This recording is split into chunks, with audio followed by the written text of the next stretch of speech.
Hello all, welcome to LTX classes. చూడండి అమ్మా, మన brand new edition text and context. ప్రతిరోజు మనం ద హిందూలో టెక్స్ట్ అండ్ కాంటెక్స్ట్ ఆర్టికల్ తీసుకొని ఇన్ డీటెయిల్డ్గా మనం డిస్కస్ చేయడం అనేది జరుగుతుంది కదా. చూడండి, ఈరోజు మనం తీసుకున్నది the rise of rouble. Okay, the rise of rouble అనమాట. రూబెల్ ఎవర్ కరెన్సీ? రష్యన్ కరెన్సీ అనమాట. ఓకేనా, అమేడ్ ది ఉక్రెయిన్ ఇన్వేషన్. ఓకేనా, ఉక్రెయిన్తో యుద్ధం జరుగుతున్నప్పటికీ కూడా ఫస్ట్ రష్యన్ రూబెల్ వాల్యూ బాగా పడిపోయింది, ఆ తర్వాత మళ్ళీ కోలుకున్నది అని ఆర్టికల్ అనేది రావడం జరిగింది. దాన్ని మనం ఇన్ డీటెయిల్డ్గా ఈరోజు చూద్దాం. ఓకేనా, ఆర్టికల్ డీల్ చేస్తుంది దిస్ ఈజ్ శ్రీనివాస్. మనం ఎప్పుడు ఏ అప్రోచ్ అయితే ఫాలో అవుతున్నామో అదే చేస్తాం. ఏం చేస్తున్నాం? ఫస్ట్ క్వశ్చన్ అనేది ఇక్కడ నేను ఇస్తాను, లాస్ట్లో దీని అప్రోచ్ అనేది మనం డిస్కస్ చేద్దాం. ఓకేనా, క్వశ్చన్ చూడండి అమ్మా. క్వశ్చన్ ఇక్కడ రష్యా ఇన్వేషన్ చేసింది ఉక్రెయిన్లో, రష్యా యుద్ధం చేస్తుంది ఉక్రెయిన్తో, దాని కరెన్సీ అనేది పడింది. సో మనకి ఏ విధంగా క్వశ్చన్ అటువంటిది అలా ఏం అడగడు. సో మనం అందుకనే ఏంటి ఇండియన్ కాంటెక్స్ట్లో పెట్టడం అనేది జరిగిందనమాట. చూడండి ఒక్కసారి, internationalisation of Indian currency or Indian rupee is very important to India to become a global power. Global power అవ్వాలి అంటే ఇండియన్ కరెన్సీ అనేది డాలర్ చెల్లినట్టు ఇంటర్నేషనల్లో ఎక్కువ వెళ్ళాలి అనమాట. అంటే ఎక్కువ డిమాండ్ అనేది క్రియేట్ చేయాలి. ఏంటి అనేది ఆ అప్రోచ్ అంతా చూద్దాం. So provide suggestions for the same, అంటే సజెషన్స్ ఏవైనా ఇవ్వండి అని మనం చెప్పడం అనేది జరిగిందనమాట. చూడమ్మా, మనం UPSC current affairs ultimate programme కింద తీసుకొని రావడం జరిగింది. UPSC ultimate current affairs programme తీసుకొని రావడం జరిగింది. ఇది మెయిన్ యూపీఎస్సీ ప్రిలిమ్స్ గురించి అన్నమాట. ఓకేనా, మనం డైలీ బేసిస్ మీద ఎంసీక్యూస్ అనేవి స్టార్ట్ చేస్తున్నాము. డైలీ బేసిస్ మీద ద హిందూలోని మరియు మిగిలిన న్యూస్ పేపర్స్, జనరల్గా అందరూ కూడా ద హిందూ మాత్రమే ఫాలో అవుతారు. మిగిలిన న్యూస్ పేపర్స్ కానీ గవర్నమెంట్ సోర్సెస్ కానీ ఫాలో అవ్వడానికి టైం సరిపోదు. సో అందుకని మనం రిమైనింగ్ ఏవైతే ఉన్నాయో దాని బేస్ మీద క్వశ్చన్స్ అనేవి తయారు చేస్తున్నాం అనమాట. ఆ డైలీ ఎంసీక్యూస్ అనేది ఎవరెవరు స్టార్ట్ చేస్తున్నారు చూడండి, సురేష్ సార్, సాయిరామ్ సార్, ఇంకా నేను, మేము ముగ్గురం కలిసి క్లాసెస్ అనేవి ఇట్లా స్టార్ట్ చేస్తున్నాము. కరెంట్ అఫైర్స్ డైలీ క్వశ్చన్స్ తీసుకొని వాటికి ఎక్స్ప్లెనేషన్ అనేది ఇస్తాం. సో ప్లస్ ఏ విధంగా లాజికల్ కన్క్లూషన్తో తీసుకొని రావాలనేది కూడా మనం డిస్కస్ చేయడం అనేది జరుగుతుందన్నమాట. ఇంత పెద్ద గ్రేట్ ఇనిషియేటివ్ మనం కేవలం ఈఎంఐ 2000 పర్ మంత్ కడితే సరిపోతుంది. ఈ విధంగా తీసుకొని రావడం చేస్తున్నాము. ఫీజు వచ్చేసి కేవలం 6000 రూపీస్ మాత్రమేనమ్మా. కేవలం 6000 రూపీస్ మాత్రమే. లైఫ్ టైం వ్యాలిడిటీ ఉంటుంది. అంటే 2000 ఇంటూ 3 మంత్స్ కడితే చాలు, 6000 అనేది సరిపోతుంది. అంటే కేవలం 3 మంత్స్ కడితే చాలు, మీరు లైఫ్ టైం వ్యాలిడిటీ అనేది ఎంజాయ్ చేయొచ్చు అనమాట. లైఫ్ టైం వ్యాలిడిటీ అనేది ఎంజాయ్ చేయొచ్చు. సబ్స్క్రిప్షన్ కోసం ఇక్కడ చూడండి, ఈ నెంబర్ ప్రత్యూష మేడంది. ప్రత్యూష మేడంకి మీరు కాల్ చేసి సబ్స్క్రిప్షన్ అనేది తీసుకోగలరు. మన క్లాసెస్ ఎలా ఉంటాయో తెలుసు, మన కరెంట్ అఫైర్స్ ప్రోగ్రామ్ కూడా మీకు ఎలా ఉంటుందో తెలుసు. సో డైలీ ఎంసీక్యూస్ అనేది మనం స్టార్ట్ చేయడం జరుగుతుంది. సో వెంటనే దీనికి సబ్స్క్రిప్షన్ అనేది చేసుకోండి అమ్మా. తీసుకోండి. మీకు వేరియస్ సోర్సెస్లో ఉన్న ఇంపార్టెంట్ అన్నీ కూడా మనం క్వశ్చన్ రూపంలో ఇచ్చి దాని లాజికల్ కన్క్లూషన్తో సొల్యూషన్ కూడా ఎట్లా అనేది మనం డిస్కస్ చేస్తామన్నమాట. ఓకేనా? Yes, thank you. ఈ కోర్స్ అనేది మీరు తీసుకోవడం వల్ల మీరు ప్రిలిమ్స్లో అటెంప్ట్ చేసే క్వశ్చన్ నెంబర్ అనేది ఖచ్చితంగా పెరుగుతుంది. మీరు తరచుగా డైలీ కంటిన్యూస్గా రిలీజియస్గా ఫాలో అయితే మాత్రం number of attempting of questions అనేది పెంచుకోగలరు. Number of attempting of questions పెంచుకుంటే మీ మార్క్స్ కూడా పెరుగుతాయి. మనం స్ట్రాటజీతో సహా డిస్కస్ చేస్తాం కాబట్టి మీ మార్క్స్ కూడా ఖచ్చితంగా పెరుగుతాయి. ఒక క్వశ్చన్లో వచ్చే నాలెడ్జ్ని మీరు మరొక క్వశ్చన్లో ఉపయోగించుకోవచ్చు. సో ఖచ్చితంగా అందరూ కూడా డైలీ ఎంసీక్యూస్ని సబ్స్క్రైబ్ చేసుకోండి అమ్మా. అమౌంట్ చాలా మినిమల్ అమ్మా. 2000 పర్ మంత్ కడితే 3000 మనం 3 మంత్స్లో క్లోజ్ చేయొచ్చు. టోటల్ 6000కి మనకి లైఫ్ టైం వ్యాలిడిటీ ఉంటుంది. ప్రిలిమ్స్ ఎగ్జామ్ ఎప్పుడు రాసినా కూడా మీరు ఈ స్ట్రాటజీస్ ఉపయోగించి other current affairs plus news papers కూడా మనం కవర్ చేస్తున్నాం కాబట్టి మీకు అన్నిటికీ కూడా క్లియర్గా సరిపోతుందమ్మా. సో అందుకనే దీని ఇంపార్టెన్స్ అనేది చాలా ఎక్కువ ఉండడం అనేది జరుగుతుందన్నమాట. సో సబ్స్క్రిప్షన్ అనేది వెంటనే చేసుకోండి అమ్మా. చూడండమ్మా, మనం యూపీఎస్సీ ఇన్ఫినిటీ అనేది మనం ఆఫ్లైన్లో ప్రొవైడ్ చేయడం జరుగుతుంది. యూపీఎస్సీ ఇన్ఫినిటీ అంటే జిఎస్ కోర్సులన్నీ ప్లస్ ఎస్ఐ కూడా మనకంతా యూపీఎస్సీ ఇన్ఫినిటీ ప్రోగ్రాంలో కవర్ అయి ఉంటుంది.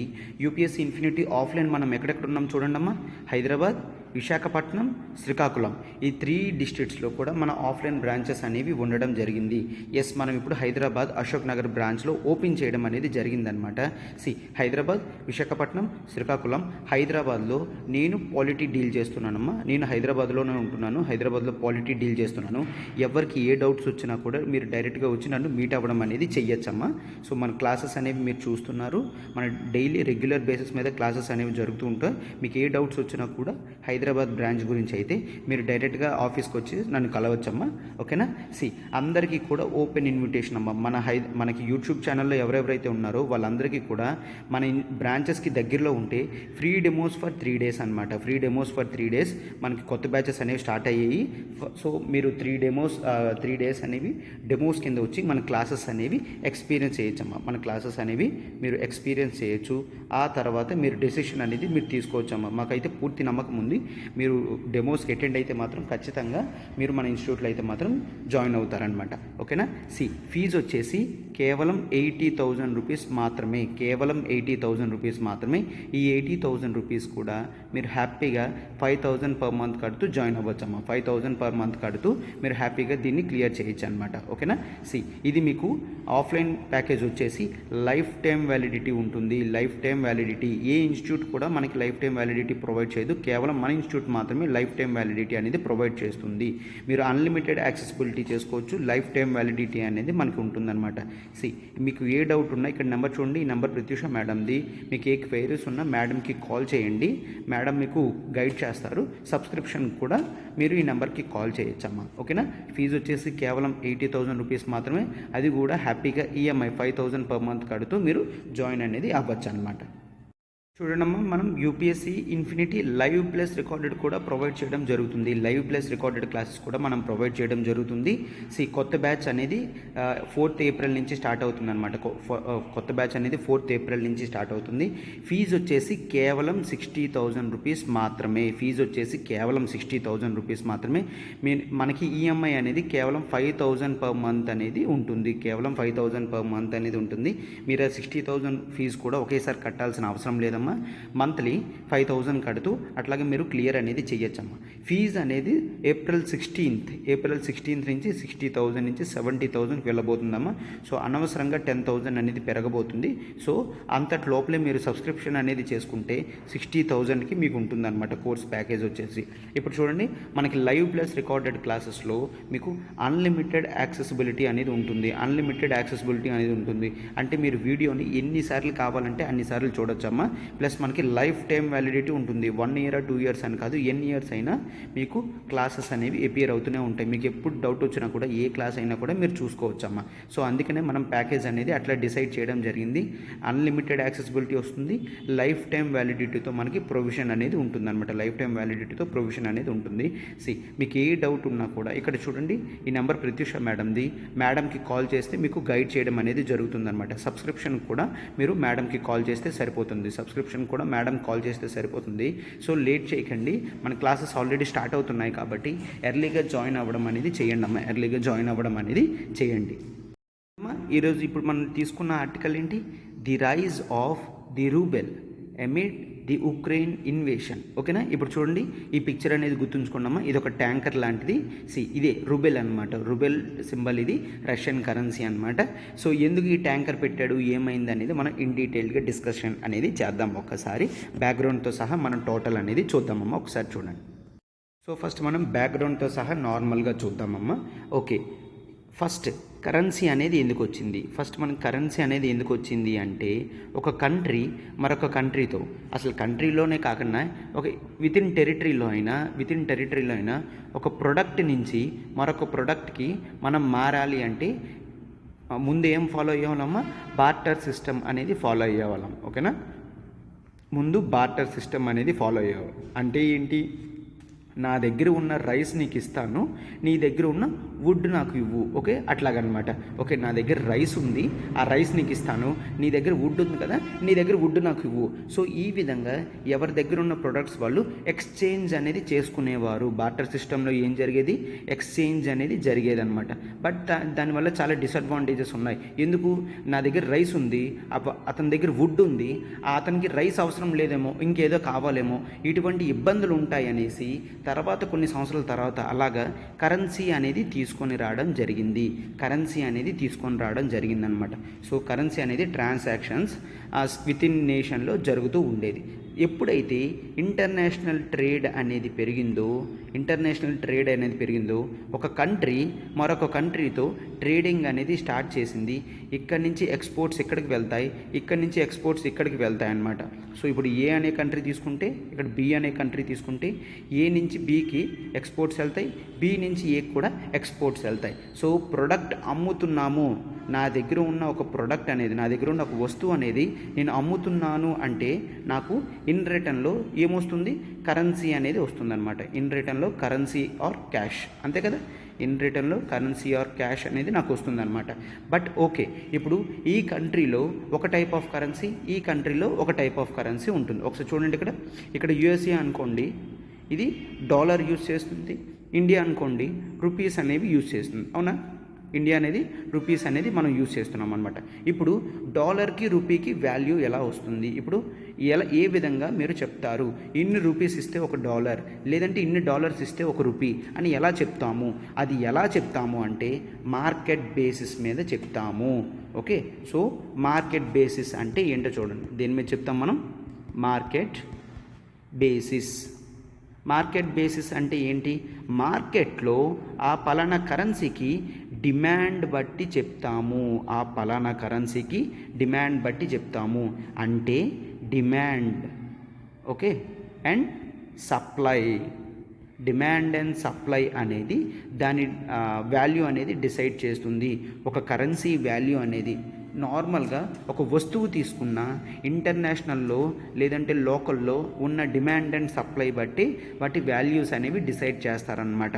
ఓకేనా, అంటే ఎక్కువ మంది అడుగుతున్నారు అనుకోండి, ఒక్కసారి చూడండి, ఎక్కువ మంది కావాలి, కాకపోతే సప్లై అనేది తక్కువ ఉందనుకోండి, దాని ప్రైసెస్ ఆటోమేటిక్గా పెరుగుతాయి. ఎందుకు, అడిగే వాళ్ళు ఎక్కువ మంది ఉన్నారు, బట్ ఇచ్చే వాళ్ళు అనేవాళ్ళు తక్కువ మంది ఉన్నారు, కాబట్టి ఎక్కువ డబ్బులు అడుగుతారనమాట. ఓకేనా, అలా కాకుండా డిమాండ్ అనేది చాలా తక్కువ ఉందనుకోండి, సప్లై అనేది ఎక్కువ ఉంది అనుకోండి, ప్రైసెస్ ఆటోమేటిక్గా పడిపోతాయి. ఎందుకు, అడిగే వాళ్ళు చాలా తక్కువ మంది ఉన్నారు, ఇచ్చేవాళ్ళు మాత్రం చాలా ఎక్కువ మంది ఉన్నారు అనుకోండి, అప్పుడు దాని ప్రైసెస్, దానికి అంత వాల్యూ అనేది మనం ఇవ్వము అనమాట.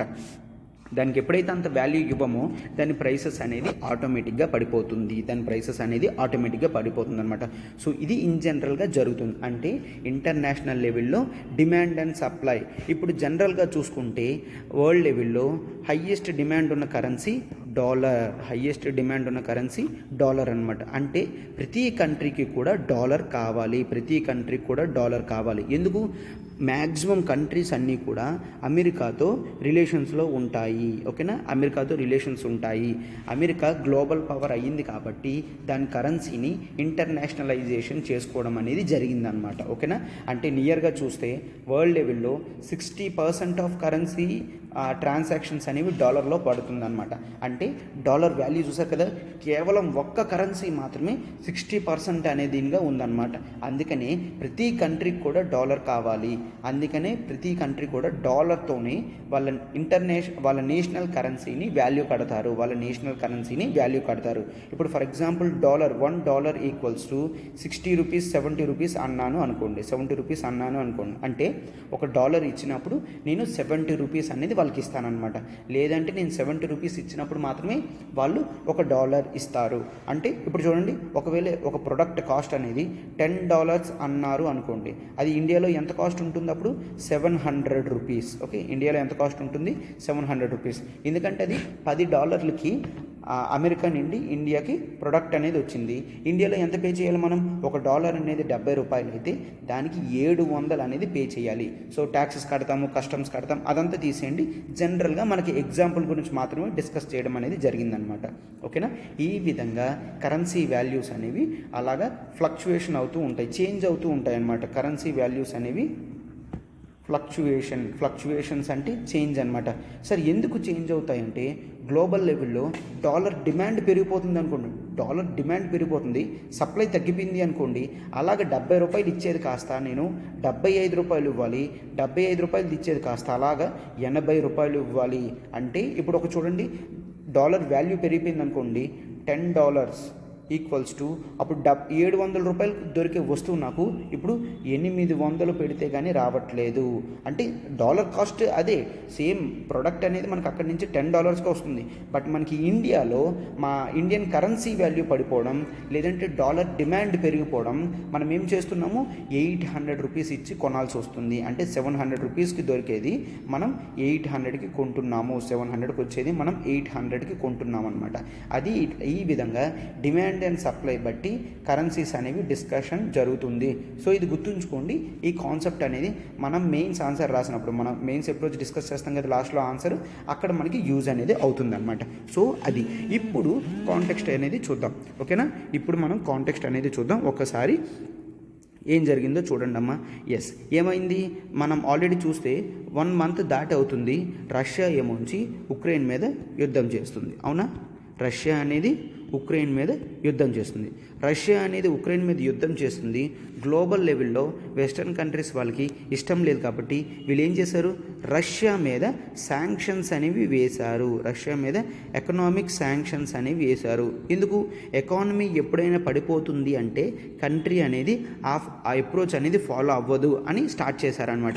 రష్యా మీద శాంక్షన్స్ అనేవి వేశారు. రష్యా మీద శాంక్షన్స్ వేస్తే రష్యాలో ఉన్న కరెన్సీ రూబెల్, దాని వాల్యూ పడిపోతుంది. దాని వాల్యూ ఎప్పుడైతే పడిపోతుందో దాని ఎక్స్పోర్ట్స్కి ఉన్న డిమాండ్ కూడా పడిపోతుంది. సో ఈ విధంగా రష్యాని ఇబ్బంది పెట్టచ్చు అని వెస్టర్న్ కంట్రీస్ అనుకున్నారనమాట. ఇబ్బంది పెట్టినప్పుడే ఉక్రెయిన్ మీద అది ఏదైతే యుద్ధం చేస్తుందో ఆ యుద్ధాన్ని ఆపుతుంది అన్నట్టు చెప్పారనమాట. సో ఫస్ట్ జనరల్గా అసలు ఏం జరిగిందో చూడండి. నార్మల్గా ఎప్పుడూ కూడా ప్రతి ఒక్కరికి డాలర్ కావాలన్నాను కదమ్మా. ఎస్, రష్యా కూడా ట్రేడ్ అనేది అమెరికాతో చేస్తుంది, మిగిలిన కంట్రీస్తో కూడా చేస్తుంది. కాబట్టి జనరల్గా ఎలా ఉండేది అంటే రష్యా ఎప్పుడైతే ఉక్రెయిన్ మీద యుద్ధం చేసే ముందు అనమాట, యుద్ధం చేసే ముందు రోజు వరకు ఎలా ఉండేది, $1కి వాళ్ళు 81 రూబెల్ ఇచ్చేవారు.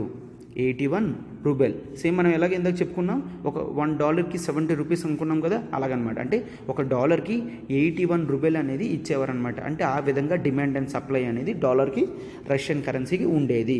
బట్ ఎప్పుడైతే యుద్ధం చేశారో అమెరికా వాళ్ళు శాంక్షన్స్ అనేవి వేయడం చేశారు. అంటే ఎవరు కూడా రూబెల్ తీసుకోవద్దు, ఎవరు రూబెల్ తీసుకున్నా వాళ్ళకి మేము డాలర్స్ అనేవి ఇవ్వము అని ఈ విధంగా శాంక్షన్స్ అనేవి వేశారు. శాంక్షన్స్ ఏమేమి వేశారో మనం చూద్దాం.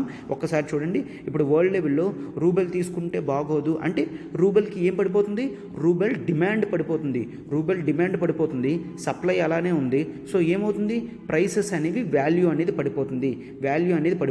సో ఒక్కసారి చూడండి, ముందు $1కి 81 రూబెల్ వచ్చేది. అంటే ఏంటి, ఒక వస్తువు $10 ఉంది అంటే రష్యాలో దాని వాల్యూ ఎంత, 810 రూబెల్స్ అనమాట. 810 రూబెల్స్. ఇది ఎప్పుడు ఉక్రెయిన్తో యుద్ధం చేయకముందు రోజు, ఓకేనా, యుద్ధం చేయకముందు రోజు అనమాట. ఇప్పుడు దీని ప్రైస్ పడిపోయిందంటే అర్థం ఏంటి, ఇప్పుడు $1 ఈక్వల్స్ టు చాలా పీక్స్ టైంలో 151 రూబెల్కి వెళ్ళింది. 151 రూపీలకి వెళ్ళింది.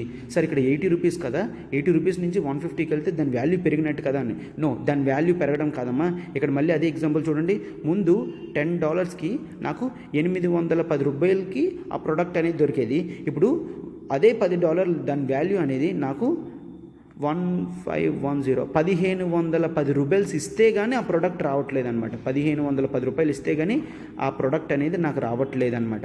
సో ఇప్పుడు ఏం చెప్పాము, దాని ప్రైసెస్ అనేవి పెరిగిపోయి బట్ దాని వాల్యూ అనేది పడిపోయినట్టు కదా. సేమ్ ప్రోడక్టే. ఇప్పుడు చూడండి, $10కి ముందు ఒక వాచ్ వచ్చేది అనుకోండి, ఒక వాచ్ అంటే 810 రూపాయలకి ఒక అమెరికన్ వాచ్ అనేది రష్యాలో వచ్చేది. ఇప్పుడు సేమ్ కంపెనీ వాచ్ అనేది ఒక 10 రోజుల తర్వాత, యుద్ధం చేసిన 10 రోజుల తర్వాత చూస్తే సేమ్ వాచ్ అనేది 1510 రూబెల్స్ అవుతుందన్నమాట. అంటే ఏమైంది, రూబెల్ డిమాండ్ అనేది పడిపోయింది, అందుకే డాలర్ అనేది వాల్యూ పెరిగిపోయింది అన్నమాట. ఈ విధంగా మనం అర్థం చేసుకోవాలి, ఓకేనా. ఈ విధంగా మనం అర్థం చేసుకోవాలన్నమాట. సో ఇలాగైతే జనరల్గా. సో అయితే ఇప్పుడు ఏం చేశారు, ఈ వాల్యూ గుర్తుంచుకోండి అమ్మా. $1 ఉన్నప్పుడు యుద్ధం చేసే ముందు 81 రూపీస్ ఉండేది, యుద్ధం చేస్తున్నప్పుడు 151కి వెళ్ళింది. ఓకేనా, 151కి వెళ్ళింది అనమాట. ఆ తర్వాత రష్యా కొన్ని మెషర్స్ తీసుకున్న తర్వాత ప్రీవియస్గానే వచ్చేసింది అనమాట. బట్ మనం ఆర్డర్ వైజ్ అనేది చూద్దాం. ఫస్ట్ శాంక్షన్స్ అనేవి ఏ విధంగా వేసారో అవన్నీ కూడా చూద్దాం అనమాట. రష్యా ఎప్పుడైతే ఉక్రెయిన్తో యుద్ధం స్టార్ట్ చేసిందో వెంటనే వీళ్ళు ఏం చేశారు, వెస్టర్న్ కంట్రీస్ వాళ్ళు స్విఫ్ట్ ట్రాన్సాక్షన్స్ అన్నీ కూడా క్లోజ్ చేశారు. ఓకే, స్విఫ్ట్ అంటే ఏంటి, society for world wide inter bank financial transactions. అంటే ఇక్కడ ఒక బ్యాంక్ ఉంది, ఇక్కడ ఒక బ్యాంక్ ఉంది, వేరే వేరే కంట్రీస్లో అనమాట. ఇక్కడ బ్యాంక్ ఇక్కడ కరెన్సీ పంపిస్తుంది, ఇక్కడ బ్యాంక్ ఇక్కడ చెక్ పంపిస్తుంది. అంటే వీళ్ళిద్దరి మధ్యన ట్రాన్సాక్షన్ ఉండాలి కదా. వీళ్ళిద్దరి మధ్యన ట్రాన్సాక్షన్స్ ఒక మెసేజ్ కమ్యూనికేషన్ సిస్టమ్ చూసేది స్విఫ్ట్ సొసైటీ అనమాట. స్విఫ్ట్ అనేది ఒక సొసైటీ. ఆ స్విఫ్ట్ సొసైటీ వరల్డ్ లెవెల్లో ఉన్న ప్రతి కంట్రీస్కి కూడా లింక్ ఉంటుందన్నమాట. అంటే స్విఫ్ట్ సొసైటీలో ఉంటేనే మన రూపీ అమెరికాలో మనం పంపించగలం. అంటే ఇక్కడ రూపీస్ ఇస్తే అక్కడ వాళ్ళు డాలర్స్ ఇస్తారు. అంటే ఆ ట్రాన్సాక్షన్ అనేది జరిగింది, సో అమౌంట్ అనేది వీళ్ళకి పంపించవచ్చు, పర్వాలేదు అన్నట్టు మెసేజింగ్ కమ్యూనికేషన్ నెట్వర్క్ అనేది స్విఫ్ట్ చేస్తుంది అన్నమాట. ఓకేనా. సో ఈ స్విఫ్ట్ మీరు ఇంకా మరి యూజ్ చేయకూడదు, యూజ్ చేయలేరు అన్నట్టు శాంక్షన్స్ అనేది వెస్టర్న్ కంట్రీ పెట్టిందనమాట. మరియు ఇంకేం పెట్టింది, సో స్విఫ్ట్ ఎప్పుడైతే ఆగిపోయిందో దాని పేమెంట్స్ అన్నీ కూడా ఫ్రీజ్ అయిపోయాయి. అంటే పేమెంట్స్ అన్నీ కూడా ఆగిపోయాయి అనమాట. ఎందుకు, స్విఫ్ట్లో లేకపోతే అసలు రూబెల్ వాల్యూ ఎంత ఉందో తెలియదు, రూబెల్ని ఎవరు తీసుకోరు కూడాను. ప్లస్ రూబెల్తో ట్రేడ్ చేస్తున్నప్పటికీ కూడా ఆ మెసేజింగ్ కమ్యూనికేషన్ ఉండదు కాబట్టి ఎవరు కూడా చెయ్యరు. అంటే పేమెంట్ సిస్టమ్ అనేది ఆగిపోయింది. తర్వాత రష్యా ప్రతి కంట్రీకి వేరే వేరే కంట్రీస్లో అసెట్స్ అనేవి ఉంటాయి కదమ్మా. అదేవిధంగా రష్యాకి ఏవైతే అసెట్స్ అనేవి మిగిలిన కంట్రీస్తో ఉన్నాయో వాటన్నిటిని కూడా తాత్కాలికంగా బ్లాక్ అనేది చేయడం జరిగిందనమాట. ఓకేనా. ఆ అసెట్స్ నుంచి ఎటువంటి ఇన్కమ్ కూడా రాదు, ఇప్పుడు ఎటువంటి ఇన్కమ్ కూడా రాదు. ఈ విధంగా చేయడం జరిగింది. మరి ఇంకేంటి, మేజర్ కంపెనీస్, పెద్ద పెద్ద కంపెనీస్ అనమాట, ఆయిల్ కంపెనీస్, ఎవరివి, బ్రిటన్వి కానీ వీళ్ళందరివి కూడా మేజర్ ఆయిల్ కంపెనీస్ అన్నీ కూడా రష్యా నుంచి వచ్చేసాయి. ఇప్పుడు రష్యా నుంచి వచ్చేసాయి అంటే వాళ్ళు ఏం చేస్తున్నారు, వాళ్ళ ఇన్వెస్ట్మెంట్ అనేది బ్యాక్ చేసుకుంటున్నారు. ఓకేనా, ఇన్వెస్ట్మెంట్ అనేది తీసేసుకుంటున్నారు. ఎప్పుడైతే ఇన్వెస్ట్మెంట్ అనేది రష్యా నుంచి బయటికి వెళ్ళిపోతుందో ఆటోమేటిక్గా రూబెల్ వాల్యూ అనేది పడిపోతుంది. ఎందుకు, సో వాళ్ళ మీద నమ్మకం లేదు. నమ్మకం ఉంటేనే కదా కరెన్సీకి వాల్యూ ఇస్తారు. సో వాళ్ళ మీద నమ్మకం లేకపోవడంతో రూబెల్ నుంచి బయటకు వచ్చేయడంతో రూబెల్ వాల్యూ అనేది పడిపోయింది అనమాట. ఈ విధంగా 81 ఉండేది కాస్త 151కి వెళ్ళిపోయింది అనమాట. ఓకేనా. సో ఇటువంటి శాంక్షన్స్ అన్నీ వేసేసరికి రూబెల్ వాల్యూ అనేది పడిపోయిందనమాట. చూడండి, రష్యన్ అసెట్స్ అనేవి ఫారెన్ కంట్రీస్లో ఫ్రీజ్ అయిపోయాయి. వాళ్ళ అసెట్స్ అనేవి ఫ్రీజ్ అయిపోతే దాని నుంచి ఎటువంటి ఇన్కమ్ అనేది రాదు, దాన్ని అమ్మడానికి అవ్వదు, దాన్ని మార్చడానికి కూడా అవ్వదు అనమాట. ఒకవేళ మార్చినా అమ్మినా కూడా ఆ డబ్బులు అనేవి ఆ కంట్రీలో ఉండిపోతాయి తప్ప రూబెల్కి రావు. ఇప్పుడు చూడండి ఏంటి, ఏ విధంగా కరెన్సీ అనేది డిసైడ్ అవుతుంది, డాలర్స్ ఇటు నుంచి వెళ్ళాలి, రూబెల్ ఇటు నుంచి వెళ్ళాలి, రూబెల్ ఇటు నుంచి రావాలి, డాలర్స్ అనేవి ఇటు నుంచి కూడా రావాలి. ఈ విధంగా ఉంటేనే ఒక స్టాండర్డ్ ఫార్ములా కింద సెట్ అయ్యి ట్రాన్సాక్షన్స్ అనేవి తరచుగా జరుగుతూ ఉంటాయన్నమాట.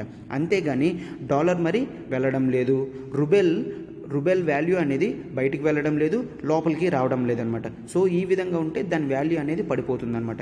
సో ఈ శాంక్షన్స్ వల్ల రష్యన్ కరెన్సీ వాల్యూ అనేది బాగా పడిపోయింది. బట్ ఆశ్చర్యం ఏంటి అంటే వితిన్ 1 మంత్లోనే చూడండి, ముందు ఎంత ఉండేది, $81, తర్వాత యుద్ధం చేస్తున్నప్పుడు ఎంత పడిపోయింది, $151. బట్ ఇప్పుడు చూస్తే రీసెంట్గా $83కి మళ్ళీ వచ్చేసింది. అంటే ఏదైతే వాల్యూ ఇక్కడి నుంచి ఇక్కడ కోల్పోయిందో మళ్ళీ 151 నుంచి 83కి వచ్చినప్పుడు దీని వాల్యూ అనేది అది పెరిగించుకుంది, దాని వాల్యూ అనేది పెంచుకుంది అనమాట. సో ఎటువంటివి చేసి దాని వాల్యూ అనేది పెంచుకుందో అనేది మనం ఒక్కసారి చూద్దాం. ఇటువంటివి చేయడం అనేది వరల్డ్ లెవెల్లో చాలా కష్టం అనమాట. బట్ రష్యా వితిన్ మంత్స్లోనే ఇలాగ నీట్గా చేసుకుంది. ఎందుకు ఎలా చేసుకుందో అనేది మనం క్లియర్గా చూద్దాం. ఒక్కసారి చూడండి. అంటే ప్రస్తుతానికి $83 అనేది ఉందన్నమాట. అంటే ఒక డాలర్కి 83 రూబెల్ అనేది ఇస్తున్నారు. ఓకేనా. సో నేను ఆల్రెడీ చెప్పాను అటువంటివి చేయడం చాలా కష్టం అని. బట్ రష్యా ఎలా జరిగింది అంటే, రష్యాకి కంట్రీస్తో మంచి రిలేషన్స్ అనేవి ఉన్నాయి, చాలా కంట్రీస్తో మంచి రిలేషన్స్ అనేవి ఉన్నాయి. సో తన ఫ్రెండ్లీ కంట్రీస్ ఏవైతే ఉన్నాయో ఆ ఫ్రెండ్లీ కంట్రీస్ అన్నిటికీ కూడా ఏం చెప్పింది, నాకు ఇచ్చినప్పుడు డాలర్స్తో ఇవ్వవసరం లేదు, నాకు ఇచ్చినప్పుడు మీరు రూబెల్తోనే ఇవ్వండి, పర్వాలేదు, నేను యాక్సెప్ట్ చేస్తాను అని చెప్పింది అనమాట. అంటే ఏమవుతుంది ఒక్కసారి క్లియర్గా చూడండి అమ్మా. ఇక్కడ ఇండియా ఉంది, రష్యా ఉంది. ఓకేనా. ఇండియా రష్యాకి ప్రొడక్ట్ పంపిస్తుంది. సో ఇన్ జనరల్గా ఇండియా ఏం ఎక్స్పెక్ట్ చేస్తుంది? డాలర్స్ ఎక్స్పెక్ట్ చేస్తుంది. ఓకేనా. ఇండియా జనరల్గా ఏం ఎక్స్పెక్ట్ చేస్తుంది? డాలర్ ఎక్స్పెక్ట్ చేస్తుంది అనమాట. సో ప్రొడక్ట్ పంపించింది, డాలర్ ఎక్స్పెక్ట్ చేస్తుంది. అదేవిధంగా రష్యా కూడా ఇండియాకి ప్రొడక్ట్ అనేది పంపిస్తుంది. రష్యా కూడా ఏం ఎక్స్పెక్ట్ చేస్తుంది?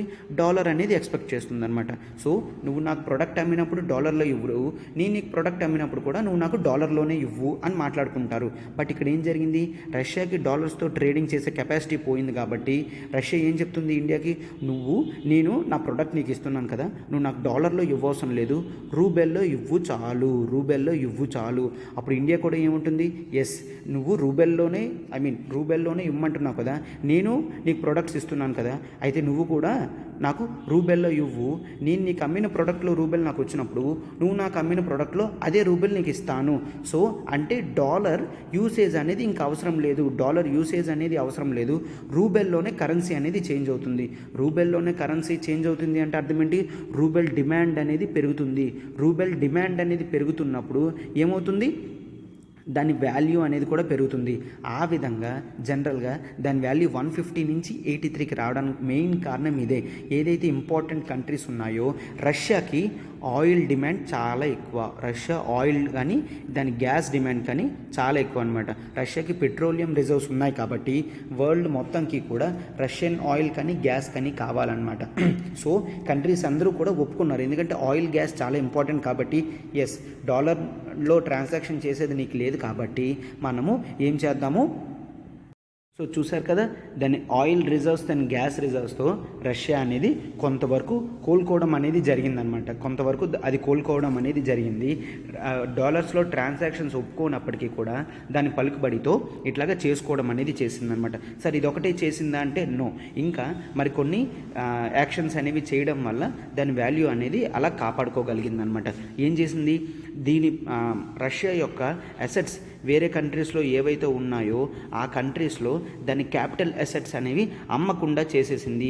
బ్రోకర్స్ అందరికీ చెప్పిందనమాట, నా అసెట్స్ ఏవైతే అక్కడ ఉన్నాయో వాటిని అమ్మడానికి ఒప్పుకోను. ఎందుకు? ప్రొడక్ట్ అమ్మేశారు అనుకోండి, మళ్ళీ వాళ్ళకి ఏమవుతుంది? డాలర్స్ వస్తాయి, డాలర్స్ ట్రాన్సాక్షన్ అవ్వదు, సో అసెట్ అనేది వేస్ట్ అయిపోతుంది అనమాట. సో అందుకనే నా అసెట్స్ ఏవి అమ్మకండి, దాన్ని అలానే ఉండియండి. అలానే ఉంటే ఒకవేళ ఈరోజు దాని డిమాండ్ తగ్గినప్పటికీ కూడా నెక్స్ట్ డిమాండ్ పెరుగుతుంది కదా, సో బ్యాలెన్స్ అవుతుంది అని చెప్పేసి ఆ విధంగా దాని అసెట్స్ అనేది ముట్టుకోకుండా అట్లాగా ఉంచేసిందనమాట. ఓకేనా. దీన్నే క్యాపిటల్ కంట్రోలింగ్ మెషర్స్ అని అంటారు. ఓకేనమ్మా, దీన్నే capital controlling measures. But long టర్మ్లో ఇటువంటివి మంచివి కాదు. లాంగ్ టర్మ్లో ఇటువంటివి ఎందుకు మంచిది కాదు అంటే, మనం ఎప్పుడమ్మా ఇన్వెస్ట్మెంట్ చేస్తామో అవసరమైతే మనం వాటిని అమ్మేసి బ్యాక్ తీసుకోవచ్చు అన్నప్పుడు మాత్రమే కదమ్మా ఇన్వెస్ట్మెంట్ చేస్తాము. బట్ ఇక్కడ క్యాపిటల్ కంట్రోలింగ్ మెషర్స్ అంటే ఏంటి? నేను రష్యాది ఒక బిల్డింగో లేదంటే బాండ్సో కొన్నాను, బట్ రష్యా ఏంటి ఇప్పుడు నువ్వు అమ్మడానికి ఛాన్స్ లేదు, నేను నీకు అమ్మడానికి ఛాన్స్ ఇవ్వను అని అన్నారనుకోండి, నెక్స్ట్ టైం నేను మరొకసారి ఇన్వెస్ట్మెంట్ పెట్టడానికి ఆలోచిస్తానమాట. తాత్కాలికంగా ఈ మెషర్ అనేది పని చేసినప్పటికీ కూడా లాంగ్ టర్మ్ మంచిది అవ్వదు. ఓకేనా. ఇది ఒకటి మనం జనరల్గా గుర్తుంచుకోవాల్సిందనమాట. ఓకేనా. వీటిని మనం క్యాపిటల్ కంట్రోలింగ్ మెషర్స్ అని అంటాము అనమాట. ఆ తర్వాత మరి ఇంకా ఏం చేసింది? ఎస్, వీటితో పాటు ఉక్రెయిన్తో మాట్లాడటం కూడా స్టార్ట్ చేసిందనమాట. అంటే ఉక్రెయిన్ రష్యా అనేది యుద్ధం ఆపేసే పొజిషన్లో ఉన్నాయి కాబట్టి సో రష్యా యొక్క డిమాండ్ అనేది పెరుగుతుంది. మెయిన్లీ దాని ఎనర్జీ ఎక్స్పోర్ట్స్తోని వీటితోని ఓవరాల్ కంట్రోల్ అనేది చేసేసింది. తర్వాత ఏం పెంచింది? లోకల్ లెవెల్లో అంటే డొమెస్టిక్ లెవెల్లో ఇంట్రెస్ట్ రేట్స్ అనేవి పెంచింది. ఇంట్రెస్ట్ రేట్స్ అనేవి 20%కి తీసుకువెళ్ళింది. ఒక్కసారి చూడండి, ఇండియాలో ఇంట్రెస్ట్ రేట్స్ అనేవి 4% to 6% ఉంటాయి అన్నమాట. అంటే నువ్వు కొంత అమౌంట్ పెట్టావంటే నీకు 4% to 6% ఇంట్రెస్ట్ రేట్ అనేది నీకు పేమెంట్ చేస్తారు. బట్ రష్యాలో చూడండి 20% అనమాట. 20% అంటే అది చాలా ఎక్కువ. అంటే మనకు లిటరలీ ఎన్ని టైమ్స్ అమ్మా 3 టైమ్స్ 3 to 4 టైమ్స్ వాల్యూ అనమాట. అంటే ఇప్పుడు ఏం చేస్తారు, రష్యాలో ఇంట్రెస్ట్ రేట్స్ అనేవి ఎక్కువ ఉన్నాయి కాబట్టి జనరల్గా మిగిలిన కంట్రీస్ వాళ్ళు ఓకే అయితే రష్యాలో ఇన్వెస్ట్మెంట్ చేద్దాము, రష్యన్ రూబెల్స్ కొనేసి దాంట్లో ఇన్వెస్ట్మెంట్ చేద్దాము, వాళ్ళు అక్కడ 20% ఇస్తున్నారు. సో దీన్ని చూసి కొంతమంది ఇన్వెస్ట్మెంట్ పెట్టడం అనేది జరిగిందనమాట. సో ఈ మెషర్స్ అన్నీ 1 by 1 జాగ్రత్తగా తీసుకోవడం వల్ల దాని వాల్యూ అనేది $1కి 151 ఉండేది కాస్త మళ్ళీ 83కి వచ్చిందనమాట. అంటే దాని వాల్యూని కాపాడుకోగలిగింది. సో ఇంటర్నేషనల్లో దాని ఎక్స్పోర్ట్స్కి ఉన్నంత వాల్యూ ఏంటి, మెయిన్ ఎక్స్పోర్ట్స్ చేస్తుంది ఆయిల్ అండ్ గ్యాస్. దాని ఎక్స్పోర్ట్స్కి చాలా వాల్యూ ఉన్నది కాబట్టి ఇంటర్నేషనల్ లెవెల్లో దానికి డిమాండ్ అనేది ఉందన్నమాట. అర్థమవుతుంది కదమ్మా, ఇది మొత్తం టోటల్ ఆర్టికల్. సో లాంగ్ టర్మ్లో ఎలా పనిచేస్తుందో తెలియదు కానీ ప్రస్తుతానికైతే ఓకే అని చెప్పేసి ఆథర్ అనేవాడు చెప్పడం అనేది జరిగిందనమాట. సో ఇప్పుడు మనకి కాన్సెప్ట్ అంతా అర్థమైంది కాబట్టి ఇప్పుడు మొత్తం మనం దీన్ని ఇంటర్నేషనలైజేషన్ ఆఫ్ ఇండియన్ రూపీ కాంటెక్స్ట్లో మెయిన్స్ ఆర్టికల్ అనేది డిస్కస్ చేద్దాం. చూడండి అమ్మ ఒక్కసారి. Internationalisation of Indian currency is very important. ఎందుకు, గ్లోబల్ పవర్. ఇప్పుడు డాలర్ యుఎస్ఏ అనేది గ్లోబల్ పవర్ ఎందుకు అయింది, ఎందుకంటే దాని డాలర్ అందరికీ కావాలి. ఒకవేళ డాలర్స్ అనేవి ఏ కంట్రీకి ఇవ్వకపోతే ఆ కంట్రీ ఇంటర్నేషనల్లో ట్రేడ్ చేయలేదు. గ్లోబలైజేషన్ వరల్డ్లో ఏ కంట్రీ అయితే వేరే కంట్రీతో ట్రేడ్ చేయలేదో ఆ కంట్రీకి వాటి కరెన్సీకి వాల్యూ అనేది ఉండదు. ఆ కంట్రీని ఎవరూ కూడా పట్టించుకోరు. సో ప్రతి ఒక్కరికి కూడా డాలర్స్ కావాలి అంటే, గ్లోబల్ పవర్ అవ్వాలి అంటే కరెన్సీ వాల్యూ అనేది ఇంటర్నేషనల్ లెవెల్లో పెంచాలి. ప్రతి ఒక్కరికి కూడా రూపీ అనేది కావాలి. రూపీస్ ఉంటేనే ఇండియాతో ట్రేడ్ చేయగలం. ఇండియా నుంచి చాలా ఎక్స్పోర్ట్స్ అనేవి వస్తున్నాయి తక్కువకి అన్నట్టు అనమాట. ఓకేనా, చైనా కూడా ఇప్పుడు ఈ స్ట్రాటజీయే ఫాలో అవుతుంది. దాని వాల్యూ అనేది గ్లోబల్ లెవెల్లో పెంచడానికి ట్రై చేస్తుంది అనమాట. అంటే ఎక్కువ మందికి చైనీస్ రెన్మిన్బి, చైనీస్ కరెన్సీ ఏంటమ్మా రెన్మిన్బి. సో చైనీస్ యువాన్ కానీ రెన్మిన్బి అని అంటాము. సో చైనీస్ యువాన్ కరెన్సీ అవి కావాలి అన్నట్టు డిమాండ్ క్రియేట్ చేస్తుంది అనమాట.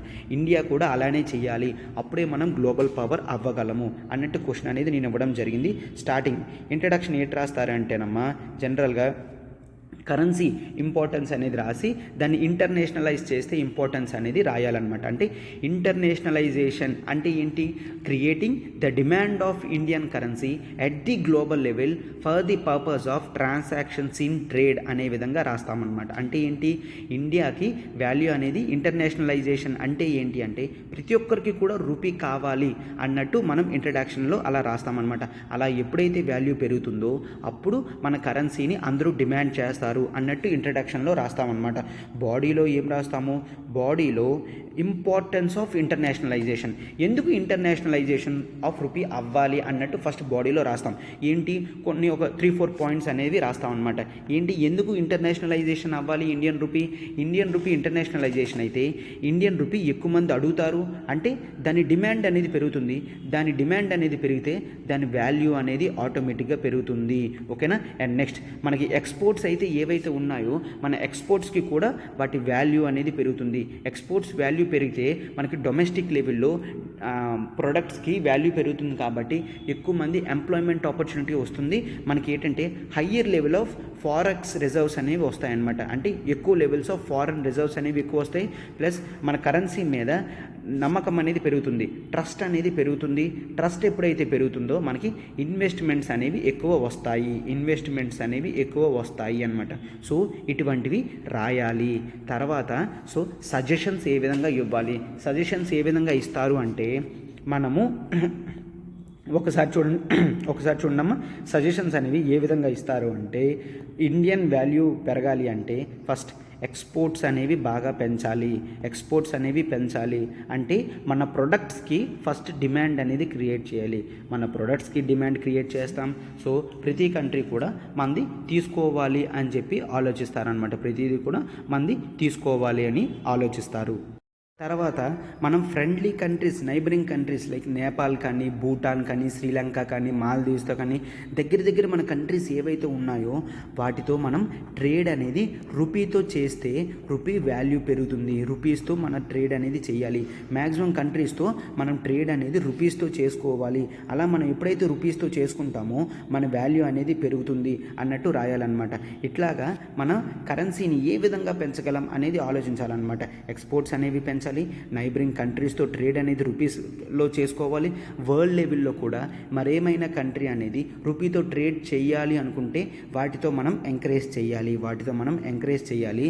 సో దాన్ని కాన్ఫిడెన్స్ అనేది బిల్డప్ చేయాలి. కాన్ఫిడెన్స్ అండ్ ట్రస్ట్ అనేది పెంచుకోవాలి. రూపీస్కి కాన్ఫిడెన్స్ అండ్ ట్రస్ట్ అనేది పెంచుకోవాలి. మన ఫారెన్ ఇన్వెస్ట్మెంట్స్ వచ్చినప్పుడు కూడా డాలర్స్తో కాకుండా రూపీస్తో వచ్చినప్పుడు వాటికి హయ్యర్ ఇన్సెంటివ్స్ అనేవి ఇస్తే మన రూపీ వాల్యూ అనేది గ్లోబల్ లెవెల్లో పెరుగుతుంది. ఈ విధంగా ఒక 4-5 పాయింట్స్ అనేది రాసిన తర్వాత కన్క్లూషన్లో నీట్గా రాస్తారు. కన్క్లూషన్లో ఏం రాస్తారు, మనం గ్లోబల్ పవర్ అవ్వాలంటే కరెన్సీలో మన ఇండియా రోల్ అనేది ఎక్కువ చేయాలి. ఇండియా రూపీ అనే ట్రాన్సాక్షన్స్ అనేవి గ్లోబల్ లెవెల్లో నెంబర్ ఆఫ్ ట్రాన్సాక్షన్స్ అనేవి పెరగాలి. డిమాండ్ ఆఫ్ ఇండియన్ రూపీ కూడా పెరగాలి. ఇలా పెరిగితేనే మనం గ్లోబల్ లెవెల్లో ఎకనామికల్ ఆర్డర్లో మనం ఒక పొజిషన్లో సెటిల్ అవుతాము అన్నట్టు కన్క్లూషన్లో రాస్తే బ్యూటిఫుల్గా ఉంటుందమ్మా. సో ఈ విధంగా అప్రోచ్ అనేది ఇవ్వడం జరిగింది. సో మీరు ఆన్సర్స్ అనేవి రాసి కామెంట్ బాక్స్లో పెట్టండి అమ్మా. ఓకేనా? ఎస్, చూడండి మనం చాలా కష్టపడి ఎఫర్ట్స్ అంతా కూడా పెట్టి ఆర్టికల్స్ అనేవి డిస్కస్ చేయడం జరుగుతుంది. మనం మీకు ఎంత ఎర్లీగా వీడియోస్ ఇస్తున్నామో మీకు తెలుసు కదా. ఎర్లీగా వీడియోస్ ఇవ్వడానికి మేము చాలా హార్డ్ వర్క్ చేస్తున్నాం అనమాట. సో మా హార్డ్ వర్క్ని మీరు అప్రిషియేట్ చేస్తారనుకుంటున్నాం. సో లైక్ బటన్ హిట్ చేయండి, మీ ఫెలో ఆస్పిరెంట్స్కి షేర్ చేయండి అమ్మా. వాళ్ళు కూడా తెలియని కాన్సెప్ట్స్ అనేవి తెలుసుకుంటారు కదా. ఎస్, అండ్ నెక్స్ట్ కామెంట్ బాక్సెస్లో పెట్టండి అమ్మా ఎలా క్లాసెస్ ఉంటున్నాయని. So that will give rejuvenation to us. మాకు అది మరింత రెజ్యునేషన్ అనేది ఇస్తుందన్నమాట. ఓకేనా? Yes, thank you.